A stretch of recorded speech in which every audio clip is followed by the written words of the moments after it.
Hello, everyone. Thank you so much for watching or listening to my first ever podcast, Hometown Heroes, with your host, Thomas Valent. I would like to thank Dr. Jason Valent, oncologist at the Cleveland Clinic, for coming onto the show today. Thank you. You're welcome. Before we begin, I would like to give a little background to the show. I've been thinking so hard to find and come up with something that I could do to help out my community, potentially my state, and even the world. After long thoughts and ideas, I thought that I could interview doctors, nurses, law enforcement, etc. These are a few examples of the many heroes that are among us today in our world. A hero to me is someone who puts their life on the line for others, someone who puts others in front of them, and someone who makes great sacrifices for the greater good of mankind. With that, I'd like to get started.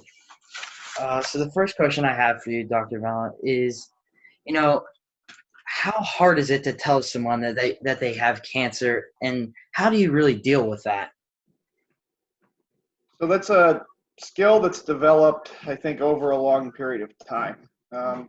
For most people, it's something that they want to hear directly, and not to have someone kind of beating around the bush and not kind of getting to the point. I always feel bad for them, to be very honest.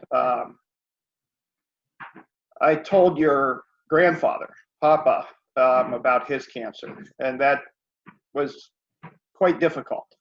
Yeah. The point is, I think most people want honesty when they're talking to their physician, and there's a certain way that you want to frame telling someone that they have this horrible diagnosis. But for most people, it's just being straight and forward with them, and then kind of moving from there to give them enough time to process that before you really start getting into the nuts and bolts regarding treatments and toxicities and things like that. Yeah. So would you say that it could take a toll on you physically, or It does to some degree. It's certainly nothing like the patient hearing their diagnosis. Right. But I think throughout the day, you're always kind of checking yourself and making sure that what you've done has been the right thing, what you've said has been the right thing, and that emotionally you're still okay with yourself and able to perform your job as you should. Right. So the next question I have is, how has John F. Kennedy and John Carroll College and being Catholic schools helped you in your career and in your life? My experience at JFK, and to some extent the same at Carroll, was really beyond anything I could have hoped for. I think to some degree in my education, I had somewhat of a charmed life. The people that I met at JFK are, still to this day some of my best friends, and the same thing with Carol. Certainly, a faithful education, I think, helped me in many ways, but it reminds you that what you're doing, your purpose is for something that's higher. And when I think back upon why was I so lucky, I think a lot of that was because of the faith-based education. Yeah. I like that. So what made you choose the career you're in today? So I always was attracted to healthcare. So I grew up with a guy named Bart James, and his dad was Dr. James. And he had a very powerful impact on what I picked to do. I saw how people responded to him, how he treated others, and it was a good example. what made me get into oncology was actually your dad's diagnosis.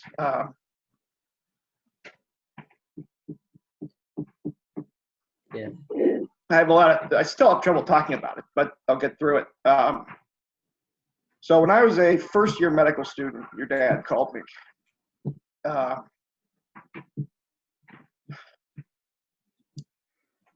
And told me about his cancer diagnosis. And I think very shortly thereafter, I knew what I wanted to do. So Yeah. I couldn't imagine, going through that, or even getting that phone call. You know what I mean? Just I don't know. I don't.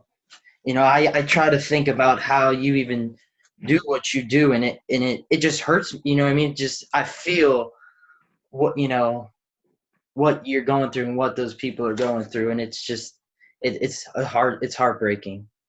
yeah, I was trained very well. I give a lot of credit to the people that have trained me throughout my medical career. And I think from my standpoint, I'm prepared to do hopefully a reasonably good job at talking to cancer patients and helping them through what they're going through.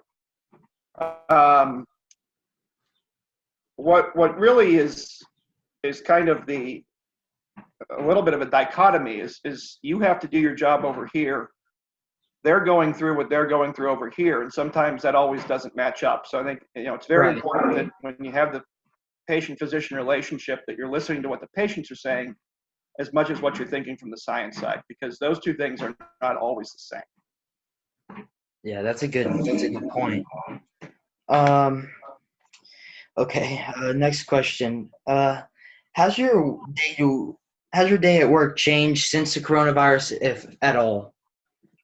Yeah, I'd say it's considerably different for me. I now take incredibly great attention to sterilizing surfaces. We're wearing masks. We're not wearing neckties. We're trying to do everything we can to minimize the possibility of a spread of infection.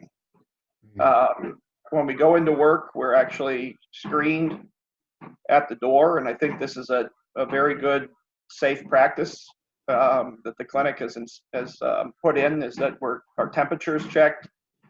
We're asked several questions regarding to possible symptoms related to COVID-19, and that's right from the start of the day. And then from there, we're provided sanitary wipes to make sure we wipe down our workspaces. Communal areas are being cleaned very frequently. And I think the clinic has done a great job at basically providing not only a safe work environment, but more importantly, a safe environment for patients who have compromised immune systems to come in for treatment. That's good. Next question is, what changes do you see being made in the future after coronavirus in the hospital and in everyday life? I know you just talked about some that you have been doing, but yeah, so until there's a vaccine that's effective, I think we're going to be seeing a dramatic change. The hospital systems, I think, overall have done a good job of changing policies, changing practices. There's an interesting video that came out from our intensive care unit showing how they're trying to minimize exposure for healthcare providers to patients who we know are infected. So I think some of those changes are going to be in place, at least until there's a vaccine. right. If you can see some sort of eradication of this very contagious virus, then things will go back to, I think, a more normal sense. The hospitals, though, are pretty good at handling these type of situations. The problem with this disease is it seems to be so contagious, is that, the going out into public, doing things that are normal, like watching a movie or going to a baseball game, whatever that might be, I think are going to be still potentially hazardous, to be quite honest, until we see a vaccine and then eradication. Right. Um, so, has there been any fear that you may bring the virus home, or to any family or? That's a great question. So yes. So the mechanisms that we have in place are pretty good. But exposures still happen, and even patients or people who are asymptomatic apparently can transmit this disease. And so there is a concern when you're around a healthcare setting that you're going to somehow contract it and maybe even be asymptomatic, but still be able to infect others. And so, we have a nanny who takes care of the kids. Obviously, Deb works in healthcare as well, but you worry about bringing it home to the kids. And so you take into practice, washing your hands before you leave, washing your hands immediately when you get home, sterilizing my steering wheel, which I never thought about until this. I've had cars for several years now and have never sterilized the steering wheel. So if that's a good thing or good practice, I think that's a good idea. Yeah. But there is the concern that you bring it home, and so you do everything you can to prevent that. Mm-hmm. Well, I know you just talked about some of them, but any more precautions that you would say that you could take? I don't think this has necessarily come out, but the one thing I always think about is if you really want to protect yourself, wearing a mask is a good idea, covering your nose and your mouth, but you also want to cover your eyes as well. So if someone's particularly worried or particularly high-risk population, I think it's reasonable to wear eye protection. But I don't think that's come out as a formal recommendation from anyone, so probably not the best thing to say. But that's the only thing that I've thought about over the time is that to be really protected yourself, you do want your eyes covered.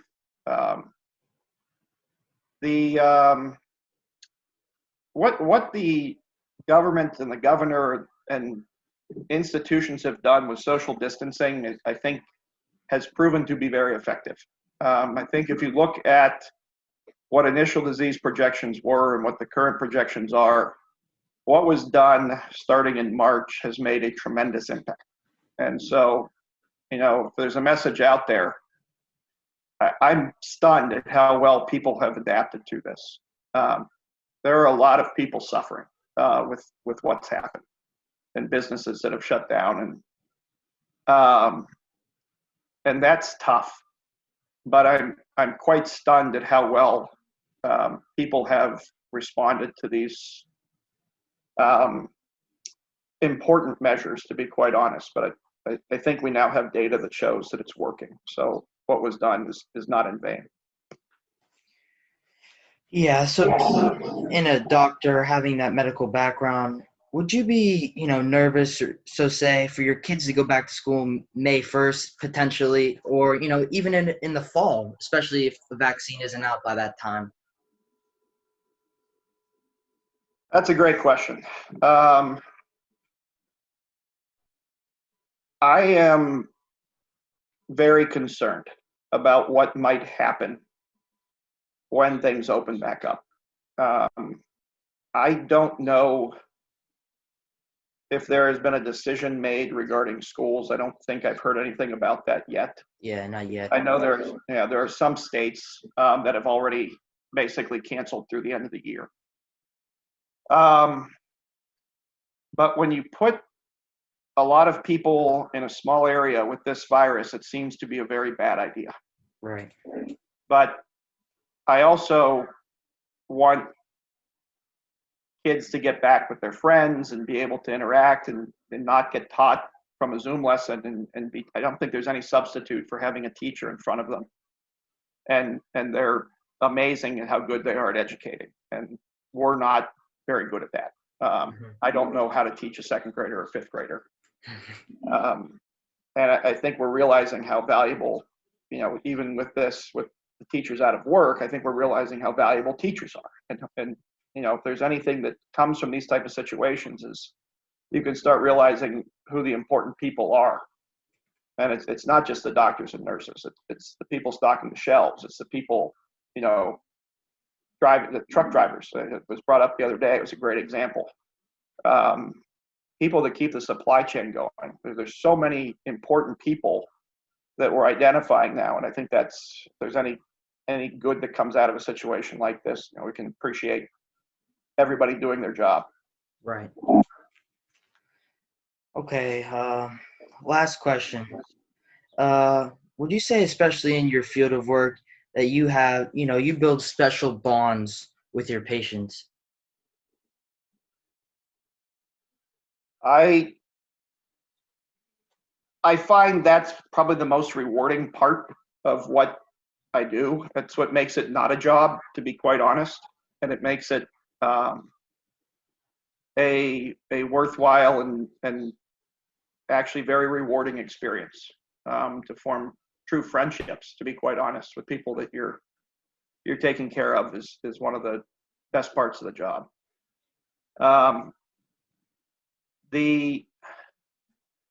That in some ways, for patients with cancer, and in particular with what I take care of, an incurable type of cancer, can make it very hard when they run out of treatment and are at the end of life. But the reward of having those relationships and being able to hear about their kids and their grandkids, and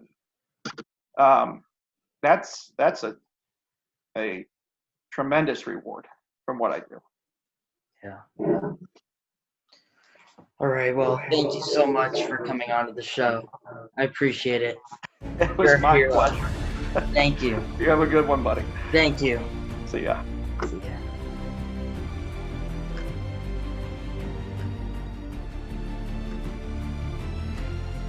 I just want to say thank you so much, Dr. Valent, for coming on the show. I really appreciate it. We all really appreciate it. And I'm sure you guys will love that. Thank you so much for being a hero.